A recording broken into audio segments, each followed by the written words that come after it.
Morning, everyone. Second session after the break. First of all, I would like to thank the people from Medina for also having invited me.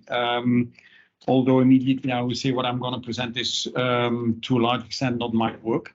And I'll explain in a minute how that comes. But before I do that, I would like to congratulate the Medina team with the amazing work you've done over these years. I mean, really amazing materials that have been presented, which have a lot of potential to make a change in what I called the tenacious problem of inequality in our educational systems. As I said, I've been involved in work on NAMs for many years.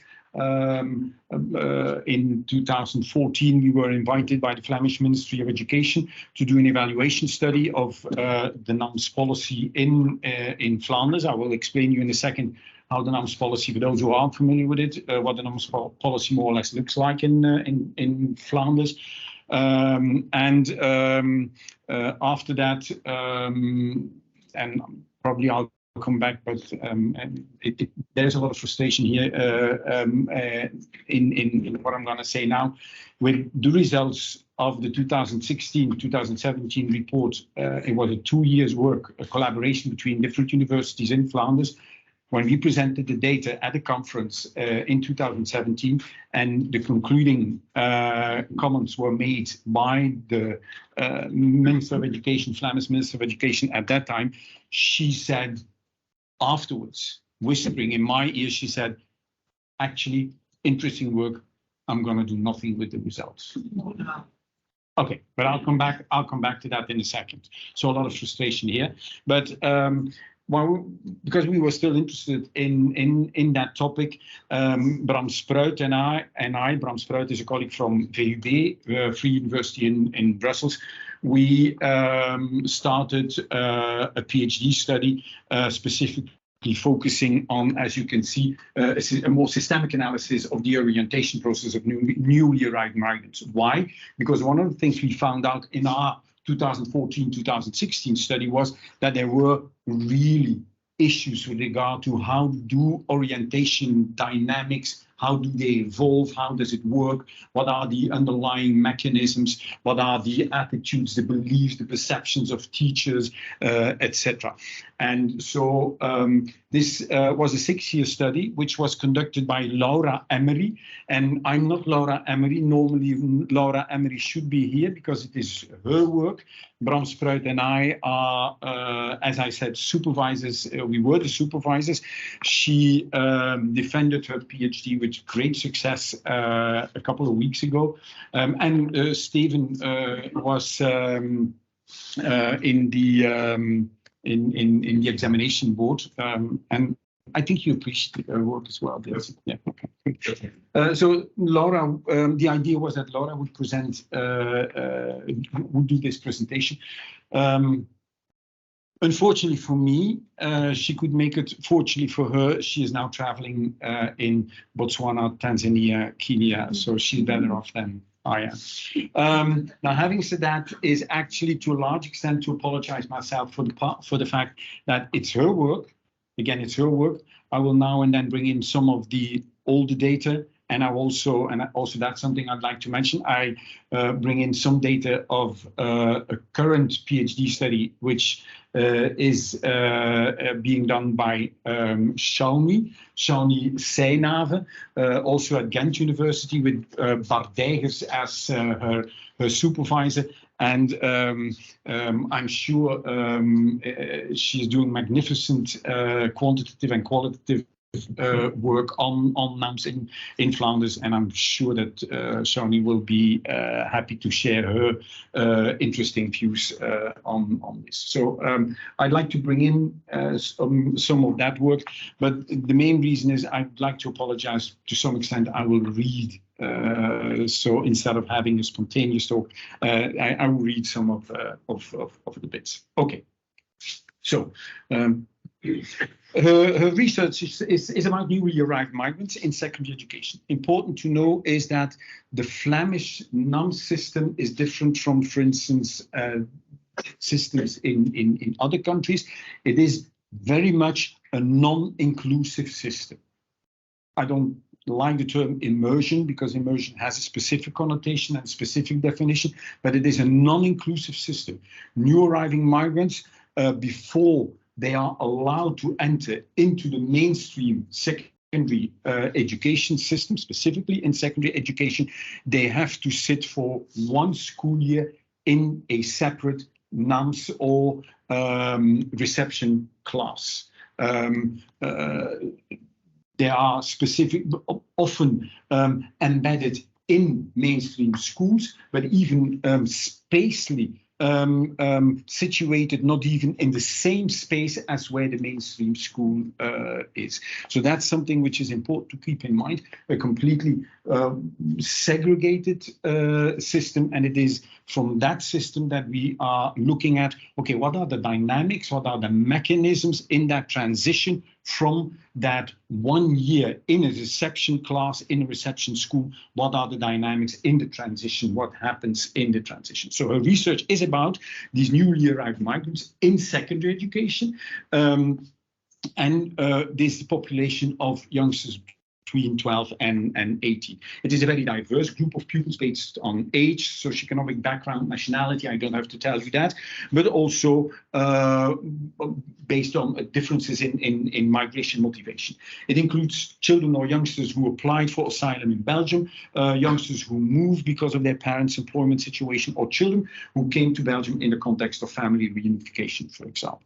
Little research has been done on this group of pupils so far. As I said, there, besides some master thesis, there was a study we did on behalf of the Ministry of Education. Then there is the current study by Shawnee, and then there was Laura's study. And I think in Flanders, that's more or less the main longitudinal studies that have been done or which are running for the moment. It is a relatively, compared to the total population of students in our education system, it is a rather small group of pupils, and as you can see, it always, for instance, when I take the yellow line, which is last school year, the numbers in September with the start of the academic year, almost 4,000 students, and it goes up to 5,600 in March. So you can see every year that there is an increase. That as such is also a challenge for these reception classes and the teachers in these reception classes, because there are always new students coming in. Now, what was already known from the start of Laura's study, and there again I'm going to make references to the study we did in 2014-2016, was that there was an increased risk of staying at school and of dropping out. Just to give you some data, these are data from the study we did 2014-16. What you see is when you look at the proportion of pupils, can you read? Can you see the screen? Just shout if you can't. The proportion of pupils who retained their grade, blue are the ex-NAM students, and yellow are the regular students. And you see that there's an enormous discrepancy, an enormous difference both in first grade, which is year 1 and 2 of secondary, and also it's even stronger. The proportion of retention, of grade retention, is even higher in the second grade, so in years 3 and 4.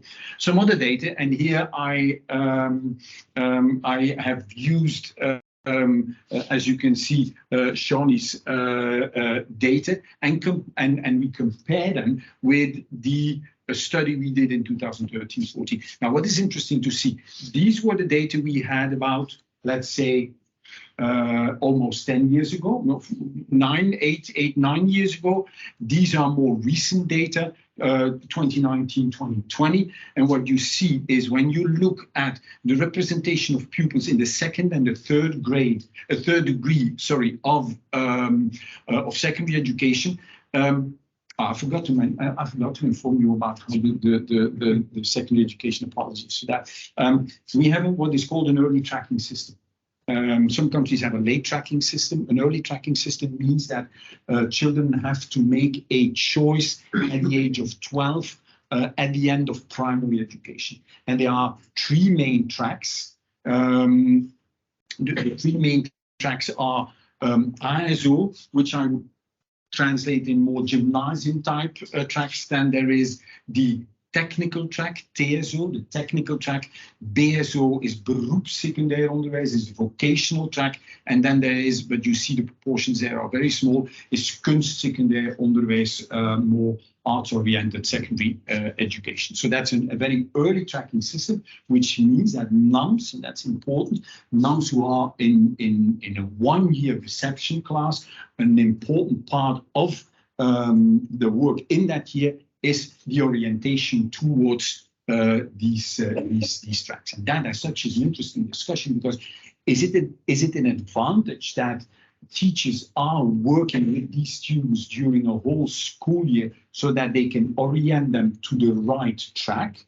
Or is it better to go for an inclusive system? But then the question is, because most secondary education systems are track systems, then the question is, in such an inclusive system, how do you decide, how can you determine that students are in the right track from the right moment?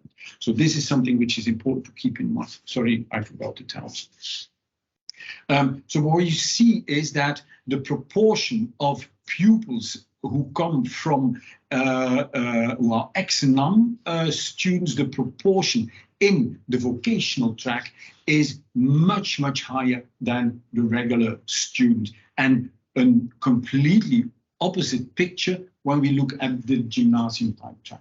Interestingly, is based on the data that have been collected by Shawnee, you see similar patterns, let's say 5-6 years later. And as I said, we had an interesting meeting on Monday where I was the discussant, where Shawnee presented her work, and I was the discussant there. And one of the conclusions I made, this is a result of our Minister of Education, who said, I'm going to do nothing with this data and with the representation suite. Anyway, that's one conclusion. It's much more complex. Similar, again, based on a comparison between the 2013-14 and the 2019-20 data, leaving school without a degree, what you see is those who leave the schools with a diploma these are the regular students. Look what the difference with the ex-NAM students. Same picture, about 5-6 years later. Good. So as I said from the start, inequality in secondary education is a tenacious problem, and it definitely is in this context. Okay. Now, Laura Emery's research therefore started from the question: how does the orientation process of newly arrived migrant students in Flemish secondary education occur? So I remind you of the fact that we have an early tracking system. When NAMs arrive, there is a strong responsibility on trying to get these students in the right track. Now, what we did was, while more psychological and pedagogical research focuses on the individual teacher and the pupils, we tried to look more from a systemic lens. What are the systemic dynamics between, on the one hand, the system, the structure, and the agents who function in that system? You hear echoes of Bourdieu's work, Structure and Agency. So we strongly relied on Bourdieu's work. So in answering this question, it's important to get a picture of how secondary education in Flanders is organized. As I said, it is quite complex. For newcomers, it often sees like a kind of a maze. And as you can see, and I'll come back to that later, the newcomer classes, the reception classes, are a bit outside of that that system, and where the students have to find their way in whether to go to vocational track, gymnasium type track, or art track, or technical track. So given the complexity of the educational system, it seems logical that newly arrived migrant students are not immediately included in the regular system. So one can argue in favor of that. There is a lot to say. There was a reasoning behind policymakers, besides the fact that it's better to it's better to learn the language of schooling in a separate homogeneous group, and I'll come back to that in a second. So after all, it would require them to make a study choice without any knowledge of the options available to them. And again, that's the critical reflection one can make in a more inclusive system. How do they make these choices? On the basis of what do they make these choices? What do you do with a concept like cultural and social capital? Again, Bourdieu coming in. They therefore first follow a separate form of education, which, as I said, is reception education, and they start learning Dutch, and they and their parents are guided by teachers in making study choice. Newly arrived migrant students not only have to find their way through this maze, but also acquire new knowledge and skills. These are symbolized in this presentation by playing cards, and as you can see, where this pupil already seems to have some of the playing cards. Good. To learn more about the orientation process of non-native newcomers, a mountain of data were collected by Laura. She collected these data over a period of 6 years. She interviewed students at the end of their school careers who were once in reception education. She made weekly observations in 2 reception education schools. She created a data set with information on the orientation of 4 generations of reception education pupils in one of these schools. She visited 14 pupils at home for group interviews with their families. Teachers from reception education and mainstream schools were interviewed, and Laura also observed during admission councils of reception education pupils in mainstream schools. So an enormous amount of qualitative data she collected, which ended in 4 different studies. And I will talk you through each of these studies after I get a bit of this.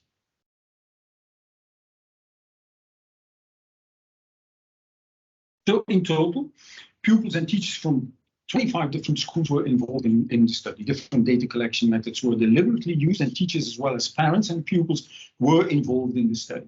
In this way, Laura got a view of the orientation process of non-native pupils from different perspectives. These data, as I said, led to 4 studies. For the first study, Laura used interviews with pupils at the end of secondary education. These were pupils who had moved on to the most academic track, and others who moved to the vocational track. The extreme tracks, the vocational, I mean, extreme in the sense, also this is something I forgot to say, the tracks are very much in the practice and in the appreciation and in the perception are very much hierarchical. Even in our non-verbal communication, we say gymnasium type, technical track, vocational track. That's how it is by the majority of people in Flanders, how it is perceived, how it is internalized, the idea top is gymnasium track, lower is technical track, lowest is vocational track. So that's the idea. They are not seen as equal opportunities. So what she did was she selected pupils who moved to the most academic and to the vocational track. So the 2 extremes, as you can say, because although the majority, as you've seen from the data, moved to the vocational track, there are pupils who move to the more general gymnasium type track, which can be seen as the other extreme of the hierarchy, as I already said. And we were mainly interested to see what the differences are between these 2 groups of pupils. What were the mechanisms? How comes that pupil A ends up in the gymnasium type track after 1 year and another in the vocational track? Good. Now, from talking to students about their school careers, it became clear that they differed on specific expressions of cultural capital. Cultural capital, as you all know, those who are familiar with it, is a central concept in Bourdieu's work. Now, researchers have often tried to measure it by, that was a very generic kind way of gathering data in order to operationalize that concept of cultural track by, for instance, asking questions how often someone participates in cultural activities, such as visiting a museum, or the number of books that people have on their bookshelf at home. Now, and the idea was the interpretation of that concept of cultural capital. The idea was that would give an indication of the environment in which children grow up. I always say it's not because you have books on your shelf that you're a good reader, but there is that causal misinterpretation or assumption. However, more interesting research and work by Annette Larot and Jessica Calarco gives cultural capital interpretation that we think is closer to the subtle elaborations of the concept that Bourdieu himself had in mind, namely the knowledge and the behavior that children are taught through their parents and their environment, and that helps them maneuver in institutions such as education. In this, we saw clear differences between pupils who progressed into the general track and those who progressed into the vocational track. So first, the non-students in the general track showed during their narration that they had more strategic knowledge about the education system at crucial moments. So they had the cards. They narrated how they quickly grasped the system of ability groups. Because that, and I'll come back to that in a second, I explain more what the idea of ability groups is, but there's a well-known universal phenomenon that I always say in education, and this is for me a problematic grammar of education, that we have the intention of always want to homogenize and to have homogeneous groups and to have our groups as homogeneously as possible. I always say that across the globe, our educational systems have a kind of homogenization syndrome. But also what we see in NUMS classes is that the pupils are put into ability groups, and I'll come back to that in a second, because that was also interviewed and discussed and narrated with the pupils. So those students, those non-students who were in the gymnasium, who ended up in the gymnasium type track, they grasped the system of ability groups. They understood immediately what it meant to be in an ability group. And they and their parents, at a certain point, they immediately saw, I'm not in the right group. During NUMS, I'm not in the group which provide me or which will give me maximum opportunity to end up in the gymnasium type track.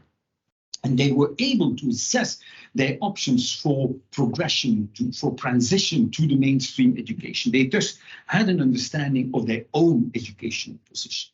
They had formal knowledge of the educational system with different study options, and the certificates given in the educational system. They were what Dralens, and here I refer to Dralens, is ULB or UCL?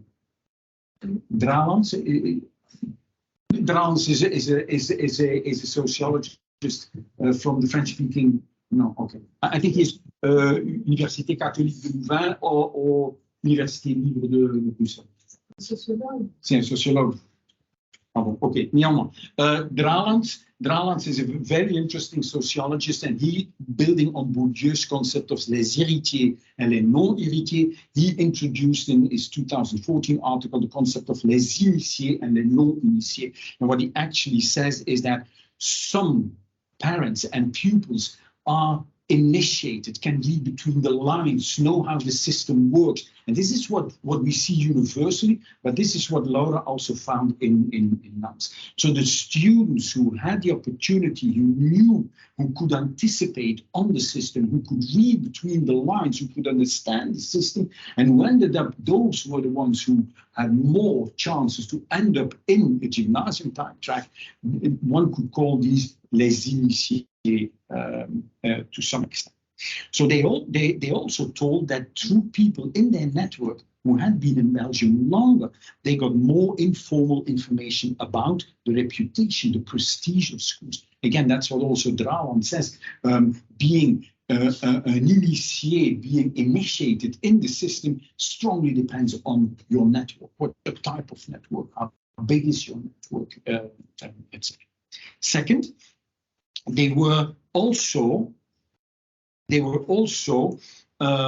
likely to take actions that showed a sense of entitlement. They more often enforced their rights to equal education opportunities. They really stood up and they say, look, this is what I want. And they started discussions with the teachers and their parents as well. They more often went against opinions of teachers and principles on what was a suitable choice of study for them. They also requested and obtained extra support from teachers more often. So there's also, it's not just about cultural capital, it is also what Bourdieu calls about linguistic capital. How many linguistic capital do you have?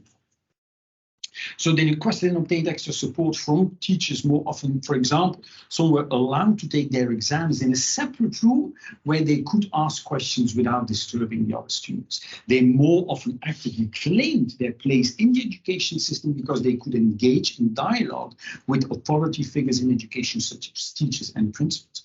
They considered their advice as one element, just one element to take into account in their strategies. They not only depended or let their choice depend on the opinion or the advice given by the teacher. The study choice of students who ended up in a vocational track seemed to be more often based on coincidences, the dice, coincidence rather than strategic choices, strategic knowledge. One of the students chose a field of study because her friend was also doing that field of study. They were what Dralans would call the non-initiated, not initiated, not having the networks, not being able to read between the lines. We always think, yeah, but all the information is available on websites. People can read it. No, it's not about being able to read what is on the website. It is being able to read between the lines. So their sense of entitlement, what we saw in what Laura found in the data, their sense of entitlement was also much, much lower. For instance, they often felt uncomfortable when they had many questions during class. They didn't dare to ask questions. Asking questions is something which you don't do. And this is more than just a cultural issue.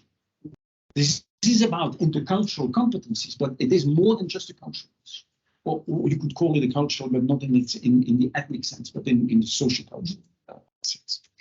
Furthermore, teachers' advice often played a decisive role amongst these students. They strongly depended their choice on the advice of the teacher. Strategic knowledge about the education system and a sense of entitlement can be linked to actions mastered mainly by the middle and upper class, social class. Again, I apologize for that. I can't avoid bringing in Bourdieu. I also did my PhD on Bourdieu, so it's something you have to do. So we see that pupils who progressed to the gymnasium type tracks more often have more educated parents who are also more often in a better economic situation, and pupils who moved on to the gymnasium type tracks have different action strategies, which makes their orientation different. Okay. The second study zooms in on the use of ability groups in reception education.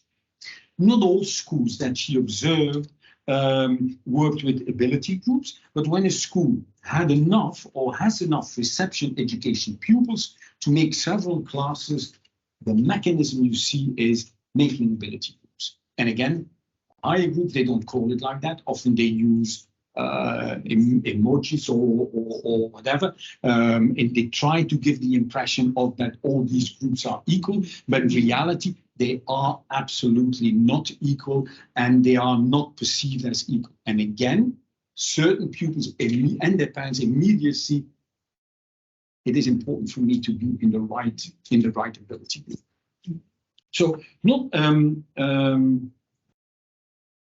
So this this is how it happened, that in the two schools where she did observations weekly, and that's, by the way, as Laura says, is a well-known universal mechanism of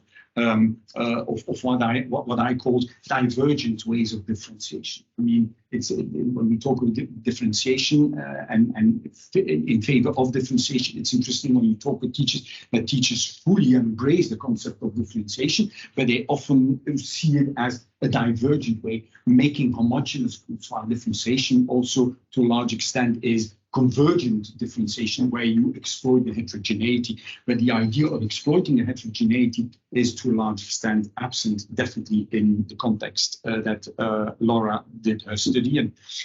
So, as I said, a grammatical error of the education system. During the first weeks of the reception year, pupils are randomly mixed in class groups. First couple of 2-3 years. During this period, teachers observe the pupils in class. They try to find out their prior education. They do small tests, non-standardized tests on new vocabulary. Have the whole group of reception education pupils that take a test that assesses their maths level. And furthermore, they try to assess how quickly the pupils will pick up Dutch with the test. How you measure that is an interesting thing. I don't know whether you can develop a valid test, but that's another discussion. Now, with these data, the teachers, the NAMS teachers, try to group the reception education pupils according to their general ability. There are, however, some observations to make here. First, teacher observations are influenced by elements that are not directly relevant to estimating pupils' abilities. Whether you come with a Lada or BMW strongly depends my perception as a teacher. It's as simple as that. Whether the pupils can appropriately show interest and motivation for the subject matter, or whether the students play the piano. I mean, when you play the piano, you have a higher probability to end up in a higher ability. Again, these elements are classically associated in research with behavior that mainly middle and upper class students exhibit. By rating pupils higher, based on these characteristics, pupils with higher socioeconomic status are more likely to be placed in the higher ability groups. Nothing there, but we see it in NAMS contexts as well. Second, language acquisition is not, and that might sound contradictory, but for us, language acquisition is not a good indicator of a student's overall. Language acquisition dynamics and processes are far more complex than the way they are addressed in general, but specifically in the context with NAMS. Language acquisition, takes years. It proceeds whimsical with relapses and sudden leaps forward, and it is a very individual process, and it proceeds differently for those who are interested in interesting work on that. I can recommend you some the PhDs of Piet van Avermaet and of Lieve Verheijden. Those who want the information, I can give later to you. So language acquisition can therefore only be evaluated correctly by monitoring the process over a longer period of time, covering the different aspects of language acquisition and taking into account knowledge of other languages. Now, just briefly about that topic of ability grouping and whether there is empirical evidence. I would like to refer to 3 studies. First of all, there is an interesting 2006 study by Carsten et al. Who looked, it's a meta-study, who found out that systematic pull-out classes seems to be very unsuccessful. A more recent and interesting in pre-primary education study is here at Utrecht University by Frederike Groothoff, who did an experiment with new NAMS children in pre-primary, so age 3, 4, 5. And the experiment she did was 2 groups. One group was a whole school year in a homogeneous NAMS group, and the others were inclusive in mainstream. The hypothesis with regard to vocabulary development, the hypothesis of Frederike Groothoff was that those who are in the homogeneous group, their vocabulary development will be higher because they are completely focused on language acquisition, on the acquisition of Dutch, while the others are in the mainstream classroom. They have less opportunities to learn. Hypothesis not confirmed. Same level of vocabulary. What she also found was that in the transition from these young pupils into the mainstream classroom, there were enormous traumatic problems. The relationship between the teacher and the mainstream, in the mainstream context, and the pupils was completely different than in the non-homogeneous context. And also the fact that there was heterogeneity by definition, and linguistic heterogeneity by definition. These non-students, they had the stronger, linguistically stronger students to be pulled up by their language proficiency compared to the homogeneous group who do not have these kind of challenges. So does that mean that their communication skill was improved in a homogeneous group? Because I found this really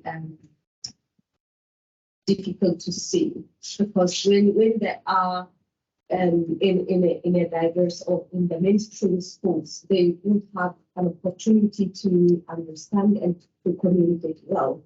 Of course, the vocabulary building might be the positive thing, but is that something from you? No, but that's the whole point. I mean, the assumption was that the vocabulary development would have been better in the homogeneous group. That wasn't the case. That wasn't the case. Yeah. So also the vocabulary, the development of vocabulary was as high with the nuns in the inclusive mainstream classroom. And you're absolutely right, and I didn't mention that, but you're absolutely right. There are more opportunities for interaction in the mainstream classroom than there are in homogeneous groups. I mean, interaction is in general a huge issue in education. Just to give you one example, and it's a completely different study we did in first year pre-primary, kids of 2.5, where we looked at the amount of language production. And we know that language production is key for learning a language. If you have no opportunities, which is in fact communication, when you have no opportunities to produce a language, your speed of learning the language is much slower. We looked at the amount of interaction and language production by the 2-year-old children, not nuns, just ordinary children with the teacher. On a whole school day from 8:30 to 3:30, have a wild guess. The amount of hours, minutes of language production of children with their teacher. 5 minutes. Sorry? 15 minutes. In some extreme cases, 8 seconds. No language learning takes place. So thank you very much for making that point. And this is what you, unfortunately, and that strongly depends on the role of the NUMS teacher in a segregated system, that you encourage. And here your work comes in, the idea of, it was your work and it was also your work. I mean, the work that you did with regard to the importance of group work and exploiting heterogeneity, even when your group is so-called homogeneous. Okay.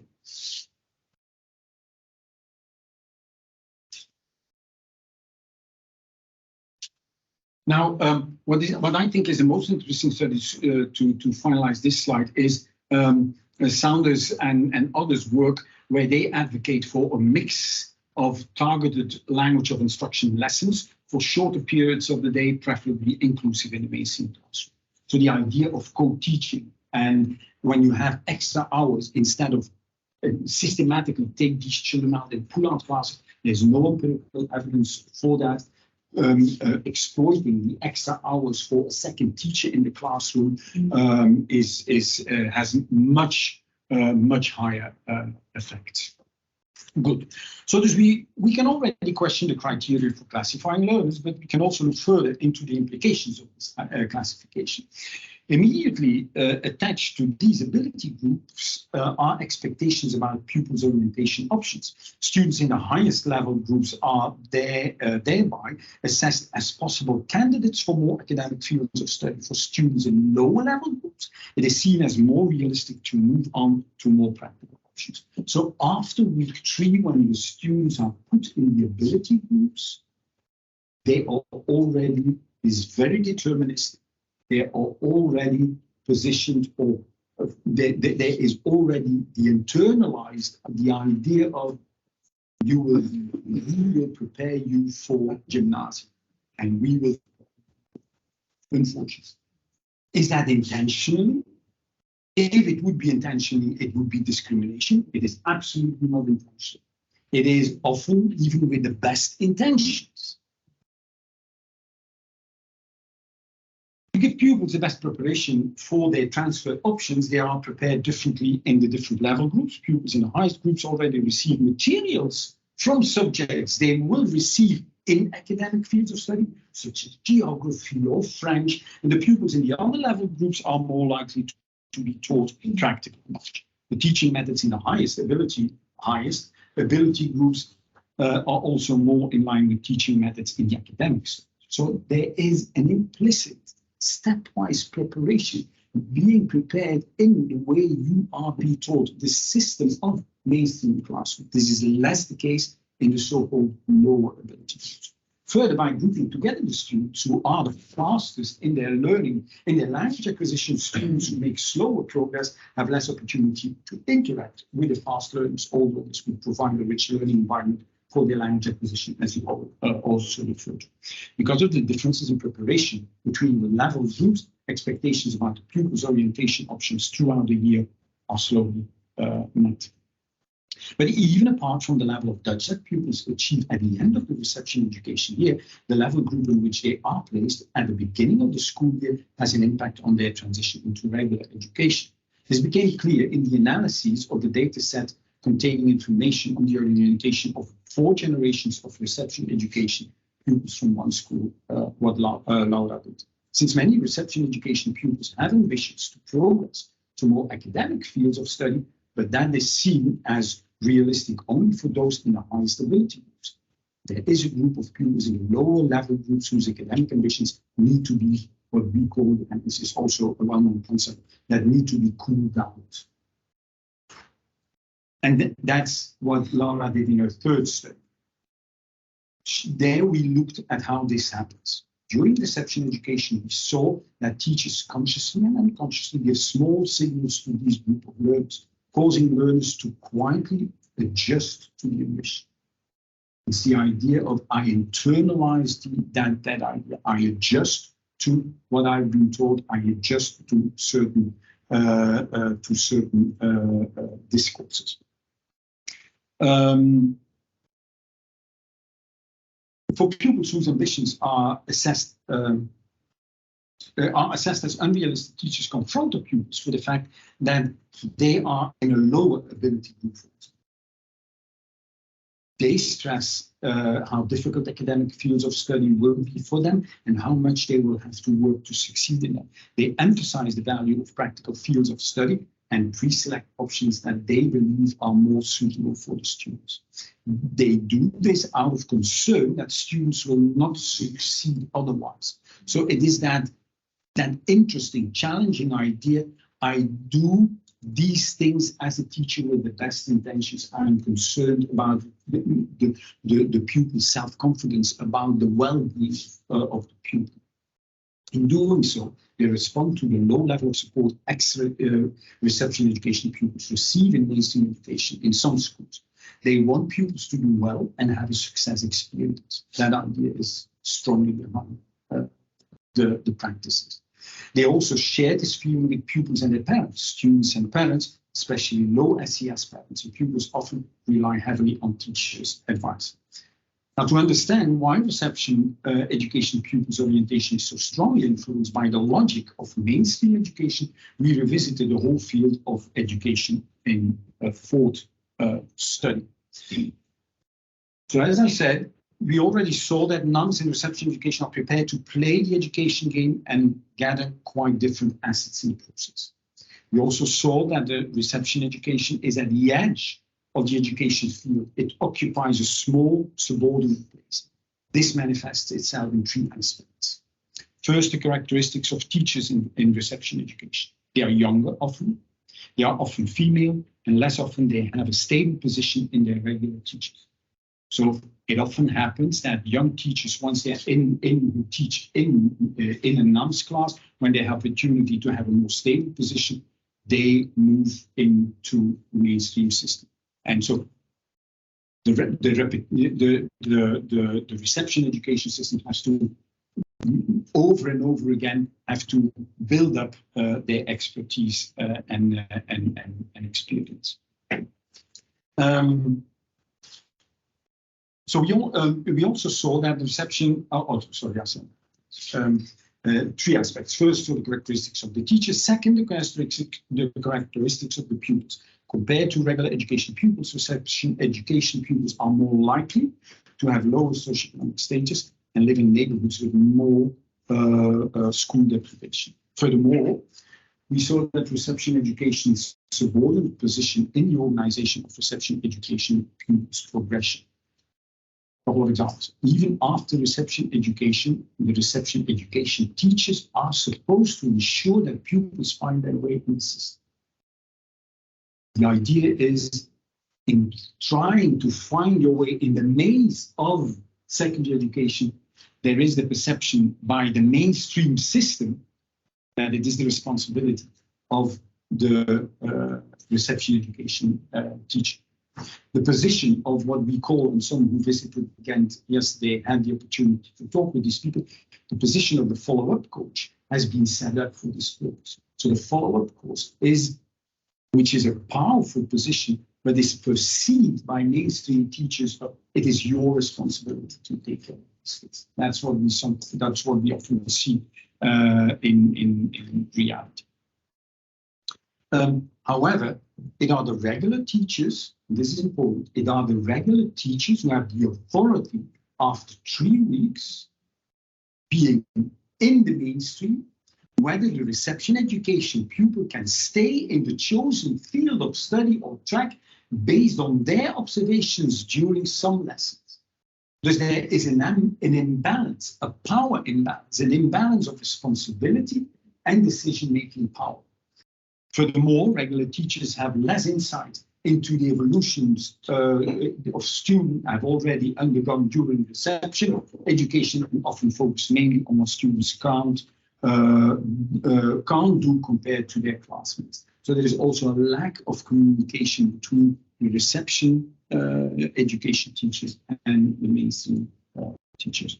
So we see a kind of a ghost of unconscious assumption. This ghost, what Bourdieu calls a doxa, are the underlying assumptions that shape the field and that no one questions. This doxa exists of several elements. First, there is the low academic expectations that prevail towards newly arrived migrant students.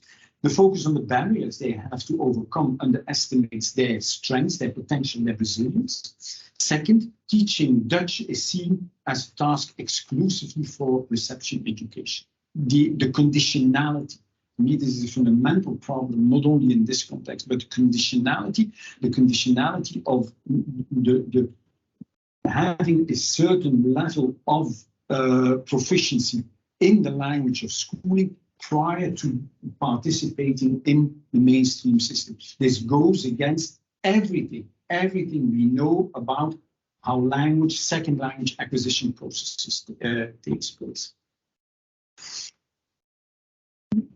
We know that it is untenable, such a system, that conditionality, because research shows that acquiring the abstract repertoire of a new language required in secondary education takes, according to Jim Cummins' work, 5 to 7 years. According to Ilana Shohan's work in Tel Aviv, 9 to 12 years for Ethiopian refugees, just to give 2 examples of data. Now, third, again referring to Bourdieu's concept of doxa, regular education teachers had the idea that they should treat all pupils equally and that teaching homogeneous groups is better. However, treating pupils equally does not lead to equal education opportunities, and making homogeneous groups even deprives specific groups of this opportunity. Treating pupils equally is actually, for me, a mechanism of inequality, systemic inequality. Fourth, teachers feel they are solely responsible for how they teach and what happens in the classroom. However, it is through continuous evaluation that has been referred to in the tools of Edina. It is through continuous evaluation, learning together, that teachers become stronger. To address this ghost of underlying assumptions, however, we need to do more than look at the individual teacher. Structural adjustments, interventions at the systemic level need to be made. And it's based on this study that we claim that the playing field needs to be drawn. First, reception education should be considered more as the beginning of a support system that continues until the end of the school career, and not just something which ends after 1 year of reception class. And again, here I come back to what I said in the beginning, and I don't have a clear answer, but I would like to have the discussion with you, is, are pupils better off in such a system? On the basis of our study, absolutely not. So one, on the basis of that, could argue maybe they are better off in a fully inclusive system. The question is that the best? Is that the best? Second, reception education should be more integrated into regular education. What we advocate for, and interesting, that's what we did on the basis of Laura's work, but what we also already did on the basis of our previous study, which we did 2014-2016, is after a short period of full-time reception education, not just for the cognitive aspects or for the learning of the language aspect, but mainly to create a safe space for the children, their traumatic experience prior to arrival. That's why we think that a short period of full-time reception education is important. There may therefore be a period in which pupils gradually participate in classes. It's an in and out, a systematic in and out system. This already happens occasionally for pupils in the highest ability groups, interestingly, but not in the lower ability non-schools. Third recommendation, reception education teachers and regular teachers could jointly draw up a support plan for pupils so that continuous support is guaranteed. Structural collaboration between reception education teachers and regular teachers would be enormous professionalization opportunities, which are now in our Flemish education completely missed. All the expertise that the NAMS teachers have are completely ignored and missed as opportunities in the mainstream system. And again, I don't blame the mainstream system. These are, for me, systemic problems. Okay. Furthermore, newly arrived migrant students do not arrive empty-handed. They already have assets. I always compare it with the American. The problem is, when we look at these numbers, we think there is nothing in the language. The problem is, we don't see the legitimacy of what is in their language. Their multilingual repertoire is one of them. They already have knowledge. They already speak one or other several languages. This can be a scaffold to learn in the Flemish education system. After all, and I think it was Oviedo data, the amount of people I found it intriguing, but the pie chart you presented, it was interesting to see that that a majority of teachers didn't exploit the multilingual realities. And the argument, and this is what we find in Flanders as well, the argument is, yeah, but I can't exploit these languages because I don't know the language. While the majority of, in the second bar chart, the majority of teachers do want to do something with the cultural capital these children bring in. Well, I'm sure that many of these teachers also know anything about the culture. So we treat language and culture as something completely different. After all, when learning a new languages is more powerful to build on the languages you already know. Therefore, as a teacher, you don't have to start studying all these languages and cultures. I say to the teachers, see it as an advantage that you don't know the languages of your pupils.